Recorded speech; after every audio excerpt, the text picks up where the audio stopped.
नमस्कार मित्रांनो, मी आहे ना आज लई दिवसातून बिना गाडीचा कामावर चाललो होतो.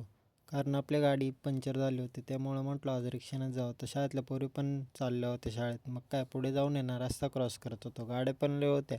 पण म्हटलं आता काही पण करून रस्ता क्रॉस करून कामालाच जायचं. मग पुढे आहे ना रिक्षात जाऊन बसलो. मग त्यांनी पण आहे ना रिक्षा चालू केली व आम्ही निघालो आता. म्हटलं मला लवकर कामावर पोचायचं आहे म्हणून त्यांना पण बोललो लय फास्ट चालवा. पण ते काय हळूहळूच चालवत होते. कारण त्यांना माहिती होतं अति काही संकटात नाही. संकट काय मोठे नसतं, पण कुत्रे आडवे येत असतात मध्ये मध्ये, म्हणून आमच्यासाठी तेच मोठे संकट आहे. मग मी पुढचा कॅमेरा चालू केला आणि एक व्हिडिओ काढत होता. मग दिवसभर दमून आहे ना कामावरून घरी आलो तर मित्रांना पण पावलं नाही की हा घरात बसलेला. मग त्यांनी पण मला चायनीजवरती बोलून घेतलं, बोलला ये चायनीज चारतो तुला. पण काय तिथे गेल्यावर चायनीज काय उरेलच नव्हतं. मग चिल्ली राहिली होती, थोडी चिल्ली मागवली, ती खाली. मग तिथून तसंच दर्शनाला आहे ना शंकराच्या मंदिरात गेलो. आता म्हटलं शंकराच्या मंदिरात गेलो तर मित्रांसाठी काहीतरी मागितलंच पाहिजे. मग म्हटलं महामित्राचं लग्न आहे ना लवकर करून दे, मग ते जोडीने येतील, मग काय मला यायची गरज पडणार नाही.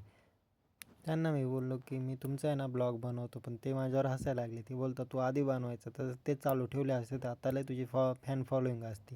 त्यांना कुठं माहीत की मी परत कंटेंट क्रिएशन चालू केले. मग काय त्यांचे व्हिडिओ घेतले आणि मग मी त्यांना बाय बाय करून घरी निघालो.